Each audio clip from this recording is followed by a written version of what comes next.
My son sold his house and gave his wife $700,000 to spend on whatever she wanted. Then they came to live in my house as if it were a matter of course. I said no, and my daughter-in-law slapped me in front of the neighbors. That same day, I called my lawyer. When they received the court summons, my daughter-in-law panicked because she realized that justice was coming for them. Before we continue, please subscribe to the channel and write in the comments what time it is where you are now. The phone rang just as I lifted the fork to my mouth. Meatloaf and mashed potatoes, Mary's recipe, though mine never tasted quite right.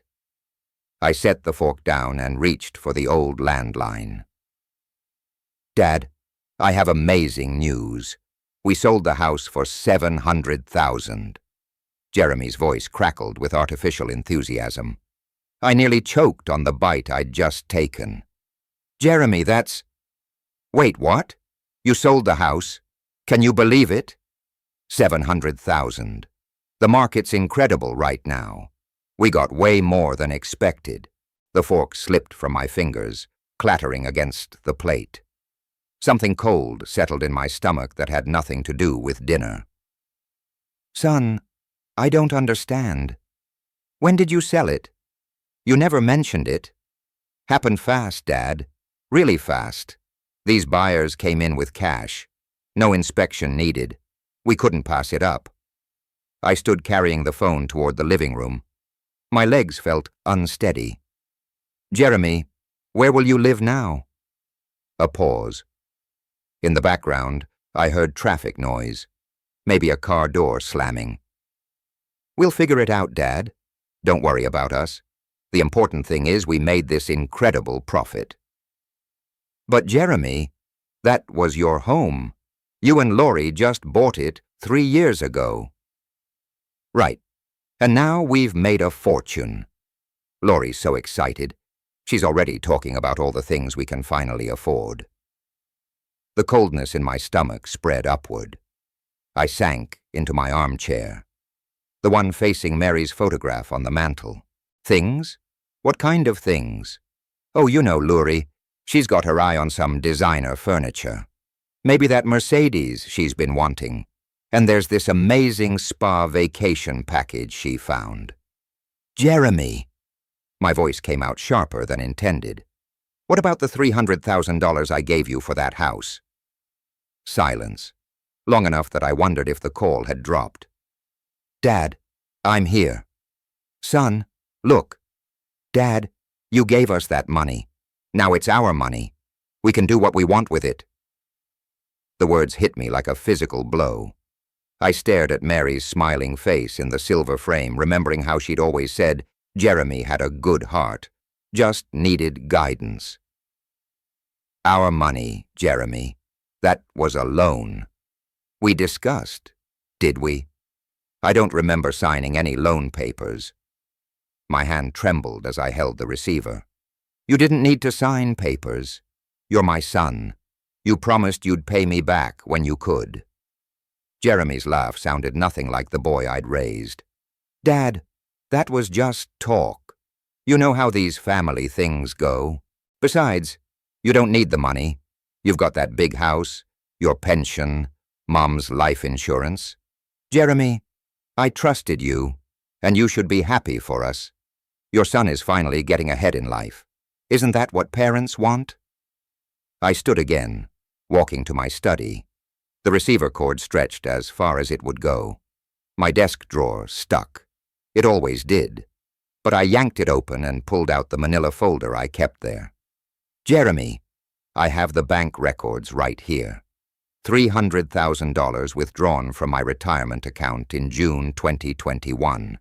You said it was for your dream house, that you'd pay me back. Dad, let it go. We're family. Family helps each other. Help each other. What about helping me? What about honoring your word? Look, I've got to run. Lori's waiting in the car and we have things to do. Thanks for being understanding about this. Jeremy, wait. The dial tone buzzed in my ear. I stood there holding the dead phone. staring at the bank documents scattered across my desk. 3 years ago, those same papers had represented hope, love, trust. Now they felt like evidence of the biggest mistake I'd ever made. I set the receiver back in its cradle and picked up the loan documentation. My signature looked so confident, so trusting. Jeremy's handwriting was there, too, not on any official papers, but on the thank you card he'd given me afterward. "Dad, you're the best. We'll definitely pay you back. Love, Jeremy and Lori." The words blurred as I held the card under my desk lamp. Outside, the October wind rattled the windows of my empty house. The thank you card trembled in my hands. Jeremy's handwriting hadn't changed much since childhood. Still that same hurried scroll I'd seen on homework assignments and birthday cards. But now those loops and slashes felt like lies written in ink. I set the card down and opened the bank statement from June 2021. There it was, withdrawal of $300,000 from my retirement savings, the largest single transaction I'd ever made, and I'd done it without hesitation. The memory hit me with startling clarity. That Sunday afternoon in late spring, windows open, birds singing in the backyard, Jeremy and Lori sitting at my kitchen table, her hand resting on his arm as he explained their situation. "Dad, we found our dream house, but we're $300,000 short for the down payment." I'd been making coffee, the same Maxwell House I still drank every morning. The smell of it filled the kitchen as I listened to my son's hopeful voice. "The sellers want to close quickly," Lori had added, her smile bright and grateful. "We've never asked you for anything like this, but we didn't know where else to turn." I remembered setting down the coffee pot, looking at their young faces full of dreams and possibility. Jeremy had seemed nervous, fidgeting with his wedding ring. Lori kept smoothing her hair the way she did when she was trying to make a good impression. "Of course, son. I'll help. This is for your family."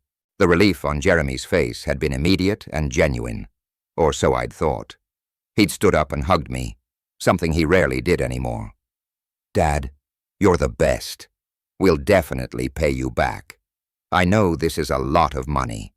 Don't rush, Jeremy. The important thing is that you're happy. You and Lori deserve a beautiful home." Even Lori had tears in her eyes that day, thanking me over and over. She'd called me the most generous father-in-law in the world. I poured myself a scotch, something I rarely did on weeknights. The amber liquid burned, but it felt appropriate somehow. Everything burned now. That afternoon in 2021, I'd felt like the luckiest man alive. My son needed help, and I could provide it. Mary would have been proud. I'd thought she'd always believed in taking care of family first, but that Jeremy, grateful, respectful, making promises, where had he gone? When did he become this stranger who laughed at my trust and called my generosity foolish? I walked to the window, looking out at the darkened street. The Johnsons' porch light was on, and I could see Harold Jenkins checking his mailbox, even though it was past 9 o'clock.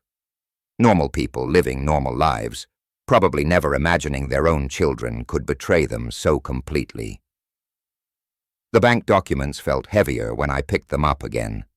Not just paper anymore, but evidence of my own foolishness.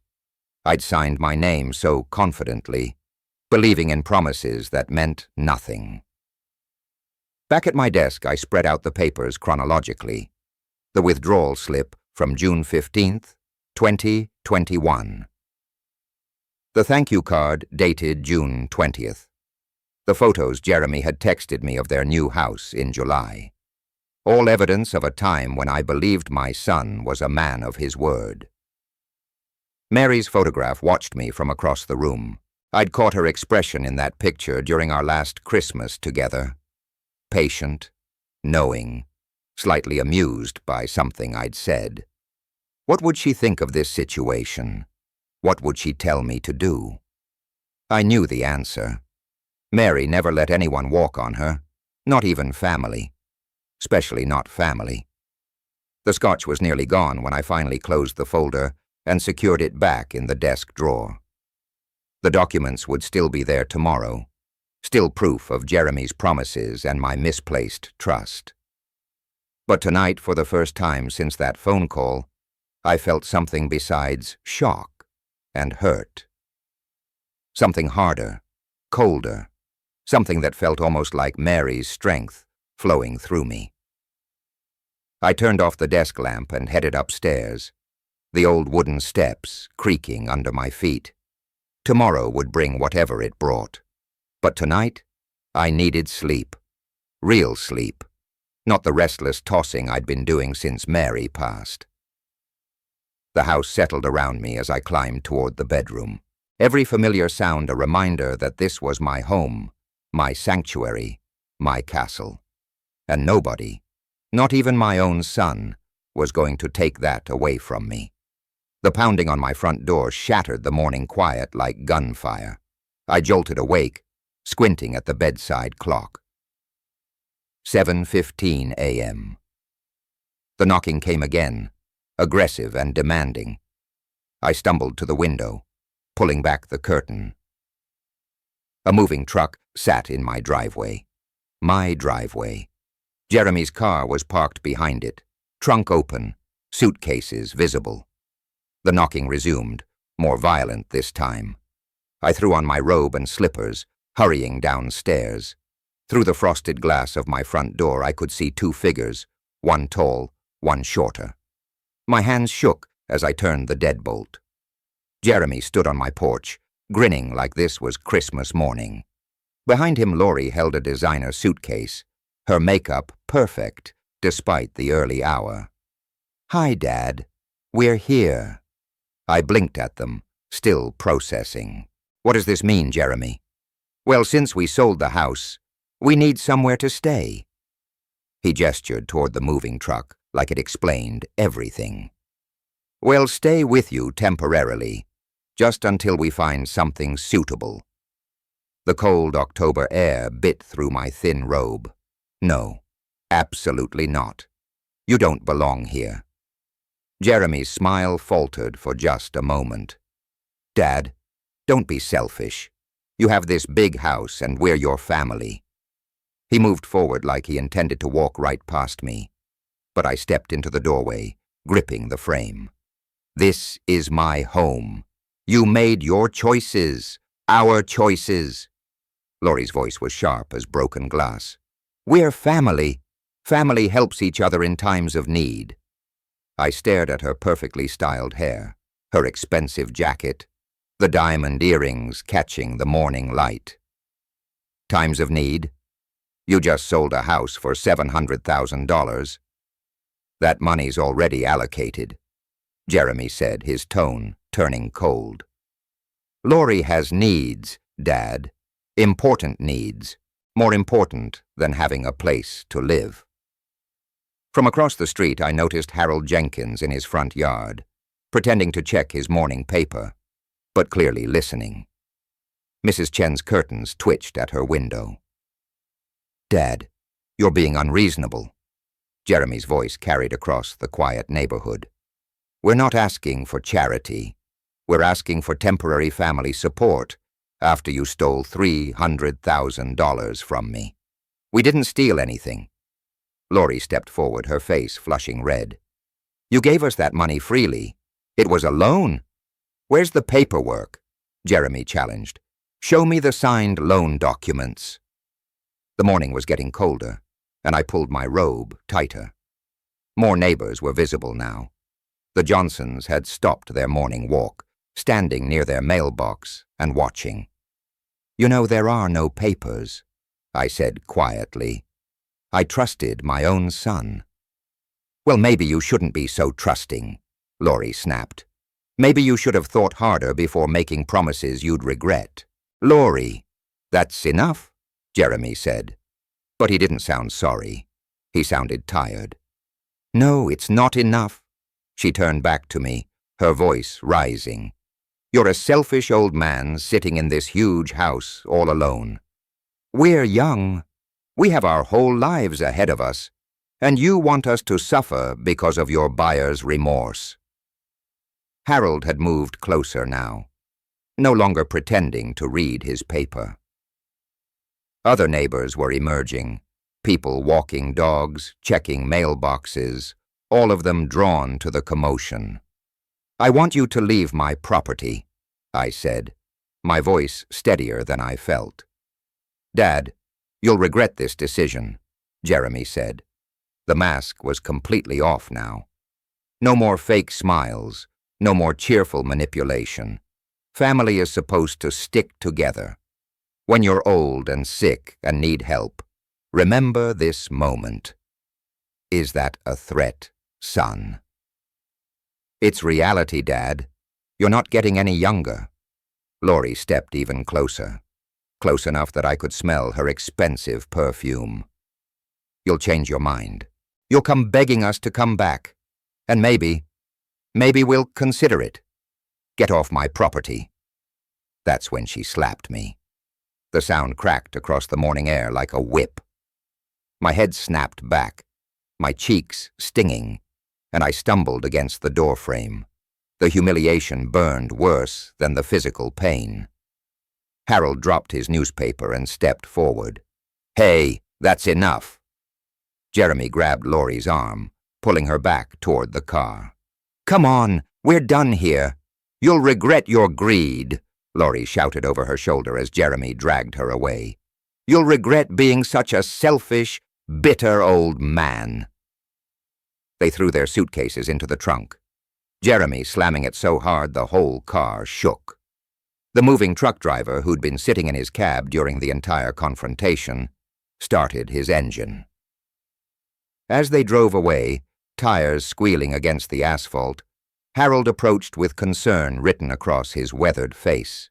I touched my stinging cheek, aware that half the neighborhood had just witnessed my son's wife assault me on my own front porch. The morning air felt even colder now, but I remained standing in my doorway, watching their car disappear around the corner. Harold approached slowly, his weathered face creased with concern. Behind him other neighbors lingered. Mrs. Chen had stepped onto her porch, and the Johnsons stood frozen near their mailbox. Willard, friend, you did the right thing, Harold said, his voice steady but kind. Don't let them make you doubt yourself. I touched my cheek where Laurie's hand had landed. The sting was already fading, but the humiliation burned deeper. 35 years of raising Jeremy, of giving him everything I could, and this was how it ended. His wife striking me in front of my neighbors. Did you see what happened? I asked Harold, though I knew he had. Every bit of it. So did Tom Patterson over there and the Johnsons. If you need witnesses to what that woman did, you've got them. Tom Patterson raised his hand in a small wave from his driveway, his expression grim but supportive. Mrs. Chen nodded from her porch, her usual morning smile replaced by something fiercer. That boy of yours was out of line, Harold continued, glancing toward the street where Jeremy's car had disappeared. And his wife, well, that was assault, plain and simple. Assault! The word hung in the cool morning air like a verdict. I'd been thinking of it as a slap, a moment of lost temper. But Harold was right. In the eyes of the law, Laurie had committed assault.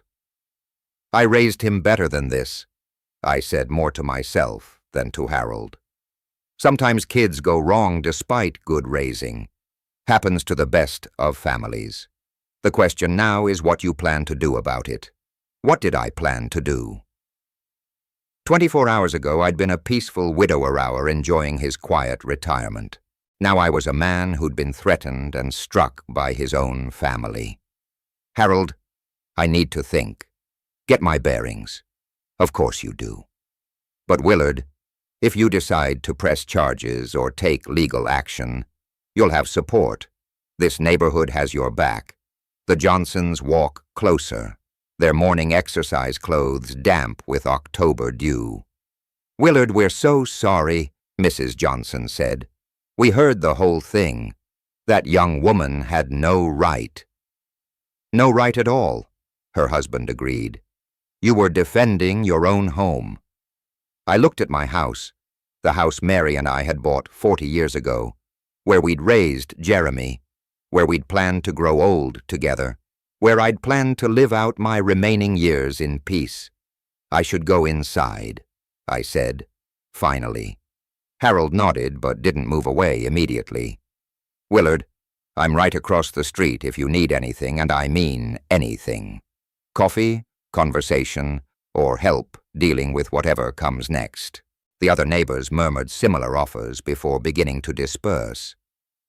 Tom Patterson lingered, walking over to where Harold and I stood. "Willard, I've seen family fights before, but nothing like that. Your son's wife crossed a line that shouldn't be crossed." "Thank you, Tom. Harold's right about the witnesses. What happened here this morning, it wasn't just a family dispute. That woman attacked you on your own property." After they'd all gone, I stood alone in my front yard, touching my face again. The physical pain was minimal, but something else had changed. The man who'd answered Jeremy's phone call Friday night was gone, replaced by someone harder, more determined. I walked back to my front door, pausing to look at the tire marks Jeremy's car had left on my driveway. Evidence of their hasty retreat, their guilty knowledge of what they'd done. Inside the house felt different, not violated, but somehow more fortress-like. My sanctuary had been threatened, but it had held, and I was still here, still standing, still the owner of this place they tried to claim. The red mark on my cheek would fade, but the clarity it had brought me would not. The bathroom mirror showed me a stranger, not the defeated old man Jeremy probably expected, but someone with steel in his eyes and a red handprint on his left cheek, like a badge of war. I touched the tender skin gently. Lore's ring had left a small scratch near my ear. Evidence, I realized, proof of what she'd done. But I needed more than evidence of assault. I needed strategy. Walking to my study, I felt different, steadier, more focused than I'd been since Mary's death 2 years ago. The morning's humiliation had burned away something soft in me, revealing the engineer I'd always been underneath. Methodical, practical, uncompromising when it came to solving problems. Jeremy was a problem that needed solving. I settled into my favorite armchair and opened the desk drawer where I kept important documents. My filing system was alphabetical and precise habits from 40 years of engineering work. Under J for Jeremy, I found the folder I was looking for. The loan agreement was exactly where I'd left it in a manila envelope marked Jeremy House Loan 2021. I pulled it out carefully, handling the papers like the legal weapons they were. Mary's photograph watched me from the desk, her smile encouraging. She'd always said I was too trusting when it came to family, too willing to give without protecting myself. "Fight for justice, Willard," she'd told me once during a dispute with a contractor. "Being nice doesn't mean being weak. Time to stop being nice." The contract was 8 pages long, typed on Samuel Grant's official letterhead. I put on my reading glasses and examined every clause, every paragraph, every word that Jeremy had agreed to when he signed his name 3 years ago. Principal amount $300,000. Term 5 years with payments beginning January 2022. Default clause. If payments were missed for more than 90 days, the entire balance became immediately due. Jeremy hadn't made a single payment, not $1 in nearly 3 years. According to the contract, he owed me $300,000 plus accumulated interest at 8% annually. I reached for my calculator, the same one I'd used for engineering calculations for decades. Principal $300,000 interest for 3 years. $72,000 total amount, due $372,000. My hands were steady as I wrote the figures on a legal pad. Jeremy thought he was clever, claiming the money was a gift. But contracts don't lie, and signatures don't disappear because someone finds them inconvenient. I leaned back in my chair, holding the document up to the morning light streaming through my study window. Jeremy's signature was clear, witnessed by Samuel and notarized by Samuel's secretary. Legal, binding, and unforgettable. For the first time since Friday night's phone call, I smiled. The boy who'd thrown tantrums when he didn't get his way, who'd learned to manipulate rather than earn, who'd brought that woman to strike me in my own yard. That boy had made one crucial mistake. He'd underestimated his father. I organized the papers carefully, making copies with my home scanner. Another habit from my engineering days: always have backups, always document everything, always be prepared. The original documents went back into their folder, which went back into the drawer, which I locked with the small key I kept on my keyring. The copies went into a second folder marked Legal Action Jeremy. Outside, I could hear normal Saturday morning sounds: lawnmowers, children playing, dogs barking, life continuing as if nothing had changed. But something fundamental had shifted in my world, and I was finally ready to acknowledge it. Jeremy wasn't my little boy anymore. He was a man who'd stolen from his father and allowed his wife to assault me. He was someone who needed to learn that actions have consequences. I looked at Mary's photograph again, imagining her approval of my methodical approach. She'd married an engineer, after all. She knew I was capable of more than just kindness. The phone sat on my desk, Samuel Grant's number programmed into memory, but not yet. First, I needed to plan exactly what I wanted from this confrontation. Revenge was a dish best served cold, Mary used to say, though she was usually talking about dinner leftovers. The contract felt solid in my hands, a bridge between Jeremy's promises and his accountability, between his assumptions and reality. I settled deeper into my chair and began to read the document again, this time looking for every advantage, every legal tool at my disposal. The morning was young, and I had work to do. Jeremy's signature stared up at me from the bottom of page 8, hasty, but legible, the same handwriting I'd seen on birthday cards and school reports for 35 years. But something about it triggered a specific memory, sharp and clear as yesterday, summer 2021. Samuel's office downtown, the leather chairs still holding the afternoon heat, legal diplomas arranged precisely on mahogany-paneled walls. Jeremy had been fidgeting with his wedding ring while I explained why we needed documentation. "Dad, why don't you trust me?" he'd asked, his voice carrying that edge of hurt he'd perfected as a teenager. "This isn't about trust," I'd replied, watching Samuel organize the contract pages on his conference table. "This is about responsibility, about doing things properly." The memory felt as real as the morning light streaming through my study window. Samuel had been wearing his navy suit that day, the one he saved for important client meetings. He'd arranged coffee for all 3 of us, though Jeremy barely touched his. "Mr. Brooks," Samuel had said, addressing Jeremy with professional courtesy, "this contract protects both you and your father. It establishes clear terms for repayment and prevents any future misunderstandings." Jeremy had shifted in his chair, looking everywhere except at the documents. Dad, we're family. Why do we need lawyers and contracts for family? Because family doesn't mean foolish, I'd answered.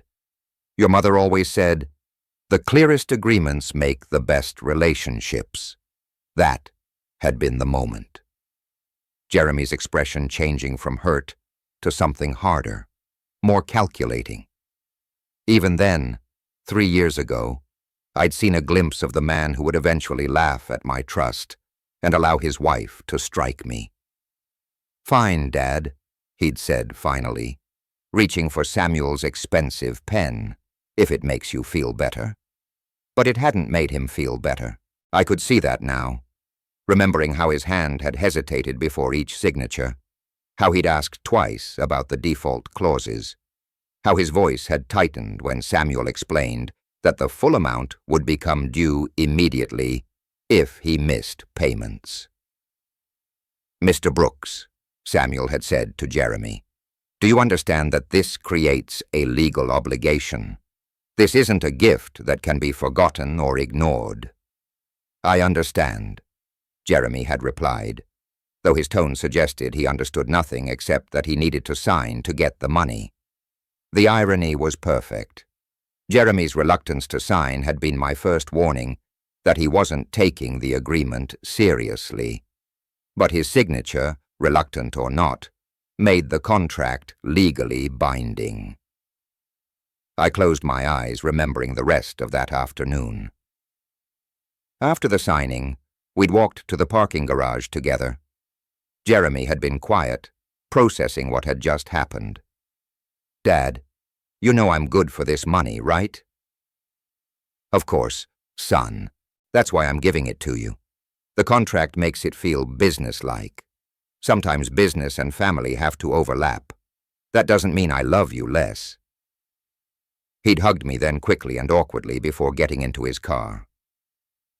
Thanks, Dad, for everything. Those had been the last grateful words I'd heard from my son.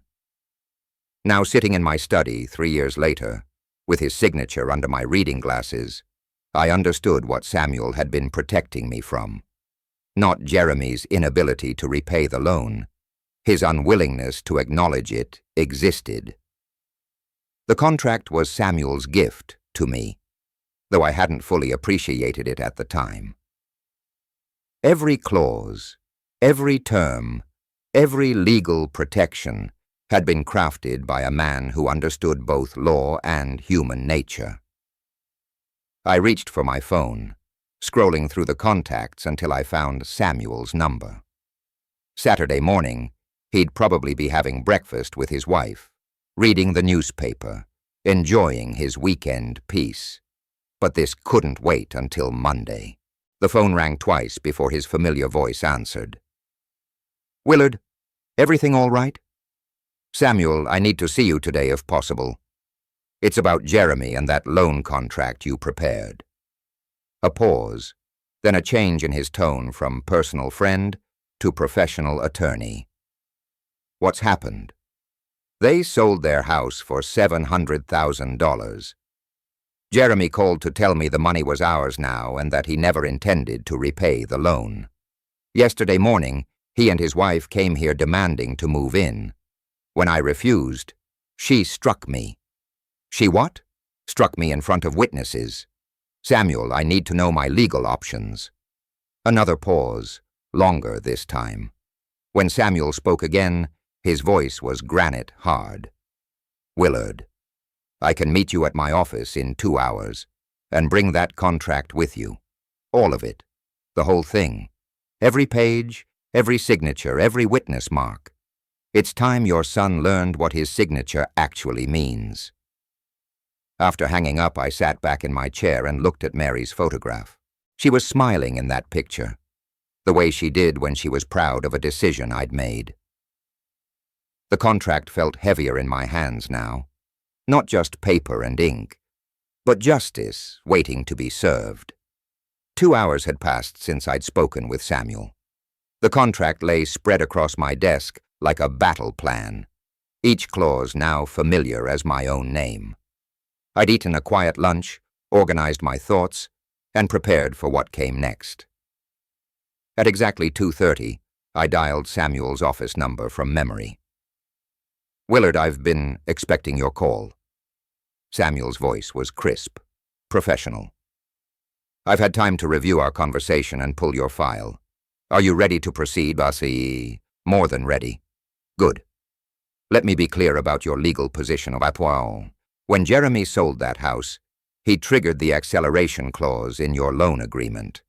The entire principal becomes immediately due plus accrued interest at 8% annually." I pulled my calculator closer, though I'd already run the numbers twice. "How much exactly?" $300,000 in principal plus $72,000 in accumulated interest. Jeremy owes you $372,000 as of today. The figure hit me like cold water. Jeremy had stolen from me, then sold the security for my loan, then demanded to live in my house, and now he owed me more money than he'd ever seen in his life. What about the assault? Separate civil action. With witness testimony from Harold and your other neighbors, we can seek damages for the physical attack, emotional distress, and public humiliation. An elderly victim being struck by a family member. That's significant." Samuel's voice carried the satisfaction of a craftsman discussing quality work. "Willard, your son made every possible legal mistake. He's violated a contract, sold collateral without permission, and allowed his wife to assault the creditor. It's almost impressive in its stupidity. What's our first move?" Two-step approach. First, I'll send a formal demand letter via certified mail, giving him 10 days to pay the full amount. When he inevitably refuses or ignores it, we file in circuit court for contract enforcement and civil damages. I leaned back in my chair, feeling something I hadn't experienced since Mary died. The deep satisfaction of having a plan that would work. How quickly can this happen? Demand letter goes out tomorrow. If Jeremy's as foolish as he sounds, we'll have our court filing ready within 2 weeks. The beauty of contract law is its simplicity. He signed it. He owes it. The end. Samuel, I need to ask about costs. Willard, we've been friends for 25 years. I'm taking this on contingency plus expenses. When we win, and we will win, I take 30% of recovery. If somehow we lose, you owe me nothing. The relief was immediate and profound. Samuel understood this wasn't just about money. It was about justice, dignity, and teaching a lesson that was decades overdue. "There's something else," I said, remembering Jeremy's dismissive laugh during our Friday call. He thinks I'm too old and weak to fight back. He's counting on me being the same pushover I've always been. Then he's about to learn that even patient men have limits. Willard, your documentation is perfect. Your case is ironclad, and your son is about to discover that legal contracts aren't suggestions. After hanging up, I sat quietly in my study, looking at the contract with new appreciation. What had seemed like simple paperwork 3 years ago was now a loaded weapon, cocked and ready to fire. The afternoon light was shifting, casting longer shadows across my desk. Jeremy was probably at work, unaware that his world was about to change. Laurie was likely spending their windfall on whatever caught her fancy, equally oblivious to what was coming. They'd treated me like a fool, a resource to be exploited and discarded. But fools don't keep meticulous records, don't consult lawyers, and don't fight back with precision and planning. I opened my desk drawer and pulled out a legal pad, writing Jeremy legal action at the top in my careful engineer's handwriting. Below it I listed Samuel's timeline, demand letter, Tuesday, court filing in 2 weeks, discovery process, trial preparation. For the first time since Friday night, I was looking forward to Monday morning. Monday evening arrived with autumn's early darkness.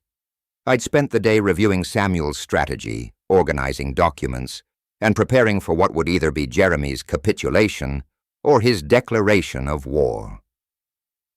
At 6:45 p.m., I dialed Jeremy's number. He answered on the third ring, sounding tired and distracted. "Yeah, Dad." "Jeremy, I'm calling to demand immediate repayment of the $300,000 loan I provided for your house purchase." Silence. Complete, stunned silence. "Dad, have you completely lost your mind? What loan are you talking about?" His voice carried that familiar edge of condescension, the tone he'd used since college, whenever he thought I was being unreasonable. "The loan documented in our signed contract from June 2021. You violated the terms by selling the house without repayment. The acceleration clause makes the full amount immediately due." "What contract, Dad? You gave us that money as a gift. There's no contract." I looked down at the 8-page document spread before me. Jeremy's signature clear on the final page. "Jeremy, you signed a legal agreement. Samuel Grant prepared it. His secretary witnessed it, and it was notarized. The contract exists, and it's enforceable. That worthless piece of paper doesn't mean anything. You can't seriously think.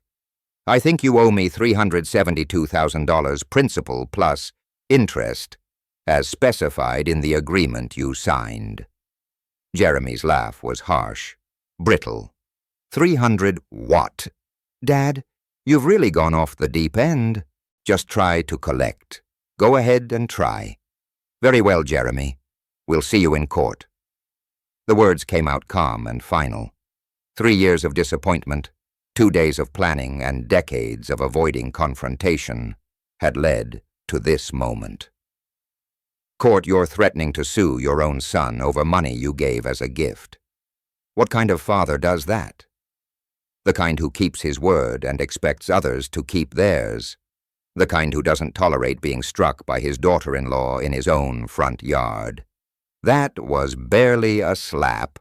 You're making it sound like assault, because that's exactly what it was. Battery committed in front of witnesses. Jeremy Harold Jenkins saw everything. So did the Johnsons and Mrs. Chen. Jeremy's breathing was audible through the phone, quick and shallow. The cocky dismissal was cracking, replaced by something sharper, more desperate.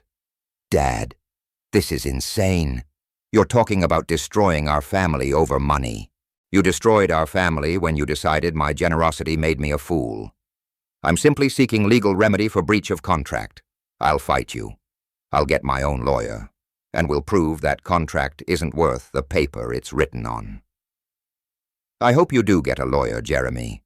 Any competent attorney will explain that signed contracts are legally binding regardless of family relationships. The line went quiet, except for Jeremy's labored breathing and what sounded like Laurie's voice in the background, sharp and angry, though I couldn't make out the words. This isn't over, Dad. You'll regret this decision. We'll find ways to fight back that you won't see coming. Jeremy, I'm documenting every threat you make. My attorney is very interested in your responses to legal demands. The line went dead. I set the phone down gently and immediately picked it up again, dialing Samuel's home number. Willard, how did it go? Exactly as you predicted. Complete denial, followed by threats when he realized I was serious. He claims the contract is worthless paper and says he'll fight us in court. Perfect. Denial of a valid contract in the face of clear evidence. That's going to cost him additional attorney fees when we win. Did you document the conversation? Every word, including his admission that Lore's assault was barely a slap, and his threats about finding ways to fight back. Samuel's chuckle was warm and professional. Willard, your son just handed us additional evidence for our case. The demand letter goes out first thing tomorrow morning. After hanging up, I reviewed my notes from the call, writing down Jeremy's exact words while they were fresh in memory. His panic had been obvious beneath the bluster, and his threats only strengthened our legal position. The contract lay before me, no longer just paper and ink, but a sword of justice, sharp and ready for battle. Jeremy had called my bluff, and now he was about to learn it wasn't a bluff at all. Thursday evening's quiet was shattered by my phone's aggressive ringing. I glanced at the caller ID, Jeremy, and checked my watch. 8:30 p.m., right on schedule. Samuel's certified demand letter had been delivered that morning. "Dad, what is this legal summon? Did you actually sue your own son?" Jeremy's voice cracked with panic. The cocky dismissal from Monday completely gone. In the background I could hear Laurie's voice, shrill and hostile. "Jeremy, you received Samuel's demand letter. You have 10 days to respond with full payment." "Full payment? Dad, where am I supposed to get $300,000? The question hung in the air, heavy with implications. Jeremy had blown through $700,000 in house sale proceeds and couldn't scrape together half that amount. His financial desperation was now crystal clear. "That's not my concern. You signed a contract, Jeremy. Honor your obligations. Family should stick together. How can you do this to your own blood?" I'd been expecting this. The emotional manipulation, the guilt about family loyalty. But something had changed in me since Saturday morning's assault. The man who would have wavered at those words was gone. "You chose this path when you decided to steal from me and let your wife strike me. Actions have consequences. Mom would never approve of this. She'd want the family to stay together." Jeremy's invocation of Mary's memory hit like a physical blow, but not in the way he intended. Instead of guilt, I felt a surge of protective anger. "Your mother would be appalled by your behavior. She believed in integrity, Jeremy, in keeping promises and treating people with respect. It was just a slap, nothing serious. You're making it sound like attempted murder." There it was. Jeremy's admission recorded and documented that the assault had occurred. Samuel would be very interested in this particular confession. "Tell me, Jeremy, would you allow someone to slap your mother and call it nothing serious?" Silence, then the sound of heated whispering. Laurie's voice became clearer, more aggressive. "Give me that phone," I heard her demand, then shouting toward the receiver. "You selfish old man. You're destroying this family over money." "Mrs. Brooks," I said formally, "your voice is being recorded. Continue making threats if you'd like them documented for court proceedings." The phone was apparently jerked away from Laurie. Jeremy's voice returning, but shakier now. "Dad, please, we can work this out. Family to family. No lawyers, no courts, just us talking like reasonable people. We had that conversation Monday. You called the contract worthless paper and threatened to fight me in court. Now you're getting exactly what you asked for. You'll regret this. We'll find ways to stop you, ways you won't see coming. Jeremy, I'm documenting every threat you make. Each hostile word becomes additional evidence in our civil case. Civil case. Assault and battery, intentional infliction of emotional distress, and now intimidation of a witness.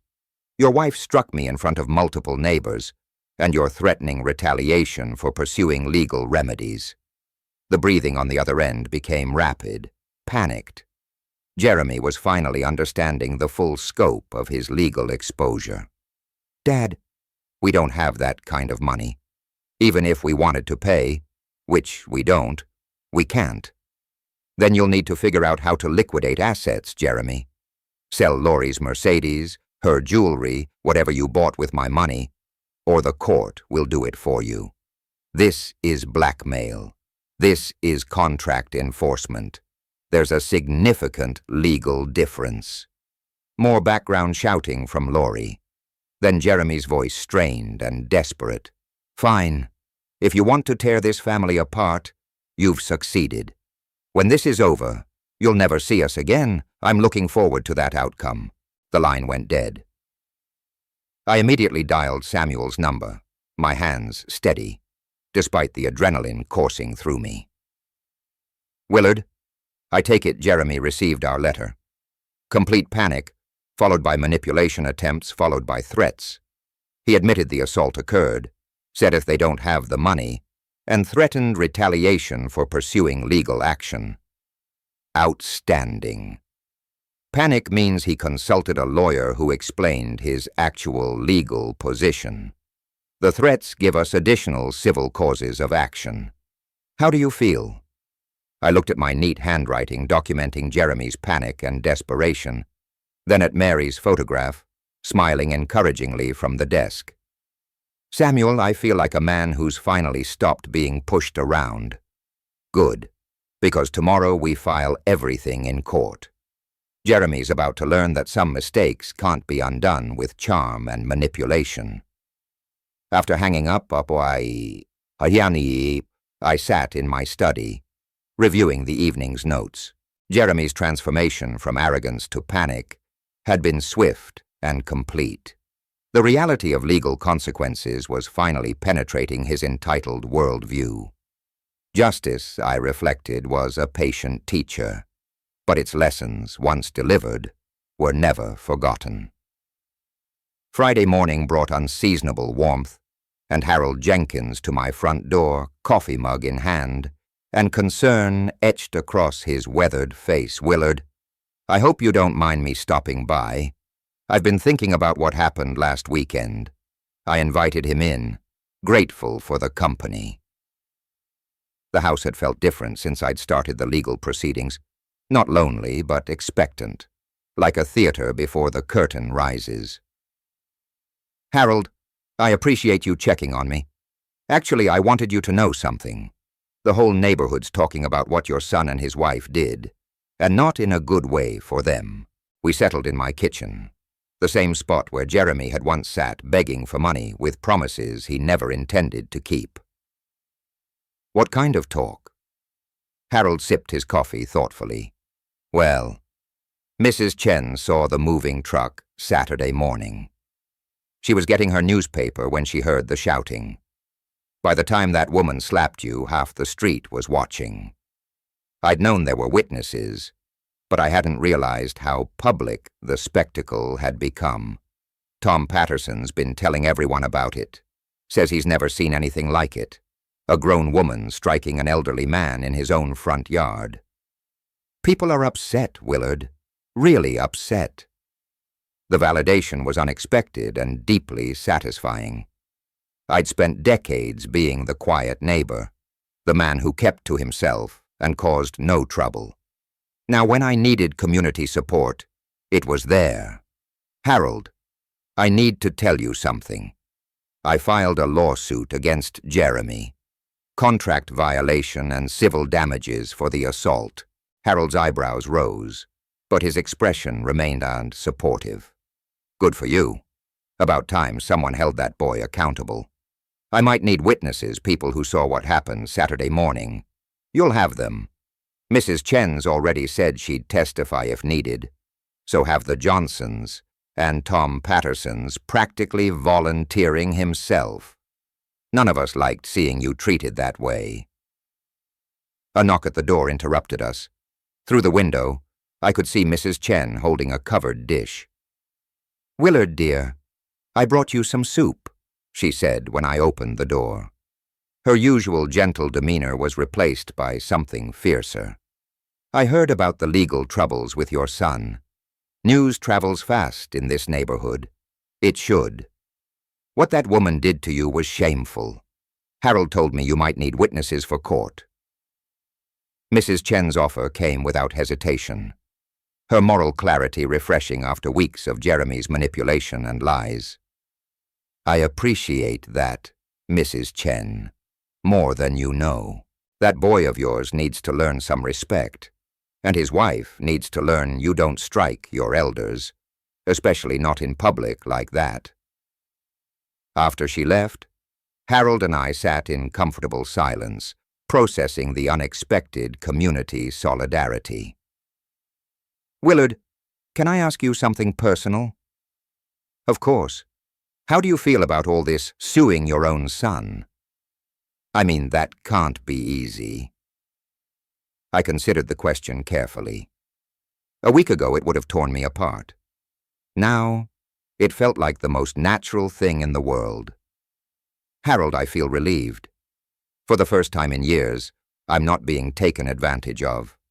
I'm not being treated like a fool or a resource to be exploited. I'm finally fighting back." Mary would be proud. The simple statement hit me harder than any of Jeremy's threats or manipulations. Mary would be proud. She'd always believed in standing up to bullies, in fighting for what was right, regardless of family relationships. She always said I was too trusting when it came to Jeremy, that I made excuses for behavior I wouldn't tolerate from anyone else. Well, you're not making excuses anymore. Harold was right. The man who had quietly absorbed Jeremy's demands and manipulations was gone, replaced by someone who understood that love without boundaries wasn't love at all. It was enabling. That afternoon, I received a call from Samuel. "Willard, Jeremy's attorney, contacted my office today. They want to negotiate already. Panic makes people move quickly. His lawyer understands the strength of our case.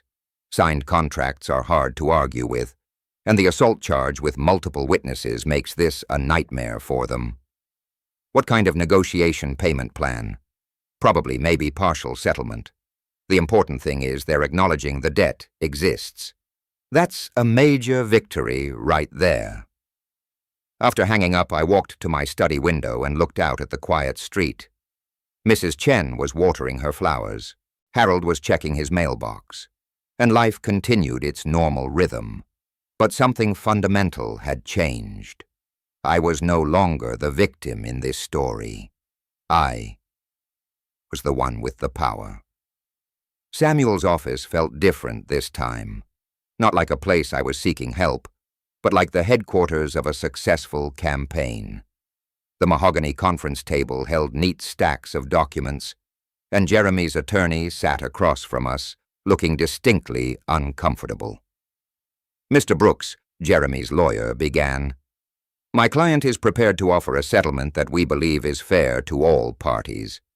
David Morrison was younger than Samuel, with the nervous energy of someone who'd taken a bad case, and was trying to minimize the damage. I'd researched him after Samuel mentioned his name. Recent law school graduate, mostly traffic violations in small claims court." "Let's hear it," Samuel said, his tone professional but skeptical.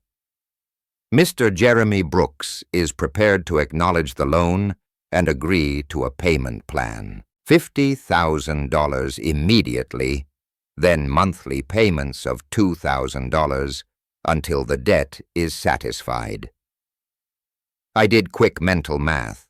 At that rate, it would take 12 years to pay off the principal, not counting interest. I was 68 years old. "Absolutely not," I said before Samuel could respond. Morrison shifted uncomfortably. "Mr. Brooks, my client has limited resources. The house sale proceeds have been allocated to other expenses." "Allocated to a Mercedes and designer furniture," Samuel interjected. "We've done our research, Mr. Morrison. Your client spent $300,000 in 6 weeks on luxury items while planning to move into my client's home without permission. Those purchases were made in good faith." Good faith. I leaned forward, feeling the controlled anger I'd learned to harness over the past 2 weeks. "Your client struck me in my own front yard. Where's the good faith in that?" Morrison glanced at his notes nervously. "My client is prepared to have misses." Brooks issue a written apology for that incident. Samuel's laugh was cold and professional. "Your client committed assault and battery in front of multiple witnesses. A written apology doesn't address civil damages for intentional infliction of emotional distress. "What are you looking for?" Morrison asked, defeat creeping into his voice. Samuel slid a document across the table. "Full payment of principal and acreage interest, $372,000 within 90 days. If payment isn't made, we'll proceed with asset seizure and wage garnishment." That's impossible. They don't have that kind of money. "Then they need to liquidate their luxury purchases," I said calmly. "Sell the Mercedes, return the designer furniture, liquidate whatever assets they bought with my money." Morrison read Samuel's document, his face growing paler with each paragraph. "This also includes civil damages for the assault. $50,000 for assault, emotional distress, and public humiliation. Very reasonable considering the circumstances. So you're demanding $422,000 total." "We're demanding justice," I said. "Your client stole from me, attempted to move into my home without permission, and physically assaulted me when I refused. These are the consequences of their choices." Morrison excused himself to make a phone call, presumably to Jeremy. Through the conference room's glass wall, I could see him pacing and gesturing frantically. "How do you think Jeremy's taking this?" I asked Samuel. "About as well as you'd expect. His chief lawyer probably told him he could negotiate this down to a manageable payment plan. Now he's learning that stealing from your father has real consequences." Morrison returned, looking defeated. "My client needs time to consider your terms. He has 48 hours. Samuel said. "After that, we proceed with full legal action, including asset seizure and wage garnishment. The Illinois court system is very efficient when it comes to contract enforcement." After Morrison left, Samuel and I remained in the conference room reviewing the case files. "Willard, I think they'll settle. Jeremy's probably calling every bank in Chicago trying to get a loan. But his debt-to-income ratio makes him a terrible risk. His only option is liquidating those luxury purchases. And if he doesn't, then we take everything: house, car, furniture, wages. The beauty of contract law is its clarity. He owes the money. Period. The court will help us collect it." That evening I sat in my study with a glass of Mary's favorite wine, looking at the framed photograph of us at our last anniversary dinner. She was laughing at something I'd said, her eyes bright with love and mischief. "You'd enjoy this," I told her picture. Our son finally learning that actions have consequences. The phone sat silent on my desk. 46 hours remaining for Jeremy to decide between voluntary payment and legal asset seizure. For the first time in 2 weeks, I was genuinely curious to see what choice he'd make. The call came at exactly 5:47 p.m. on the second day. I was reading in my study when the phone rang, Jeremy's name appearing on the caller ID. "Dad, we accept your terms." His voice was hollow, defeated, stripped of the arrogance that had characterized our previous conversations. No threats, no manipulation, no appeals to family loyalty. All of them. We'll have the money within 30 days. I waited, letting the silence stretch between us. After 35 years of giving in to his demands, I'd learned the power of letting Jeremy fill the quiet spaces with his own discomfort. "We had to sell everything, Dad. The Mercedes, all of Laura's furniture, her jewelry. We took out loans against my salary. We're basically starting over." "Good," I said simply. "Good. That's all you have to say." The old Jeremy was trying to surface, the one who expected sympathy even when facing consequences for his own actions. But I was no longer the man who provided it. "Jeremy, you stole from me, demanded to live in my house, and allowed your wife to assault me. Starting over seems like appropriate justice. She wants to apologize for hitting you. I'll accept her written apology as specified in the settlement agreement. Dad, after this is over, After we pay you back, can we try to rebuild our relationship? The question caught me off guard. For a moment I heard echoes of the little boy who used to help me fix things in the garage, who brought me drawings from school, who called me the best dad in the world. But that boy had grown into a man who viewed kindness as weakness and generosity as foolishness. Jeremy, you can rebuild your relationship with me the same way you'll rebuild your financial life. One trustworthy action at a time over many years, with no guarantee of success. That's harsh. That's reality. Trust, once broken, isn't easily repaired.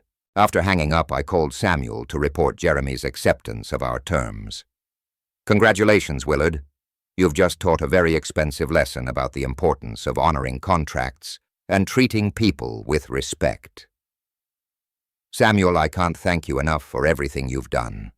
Thank me after the money's in your account.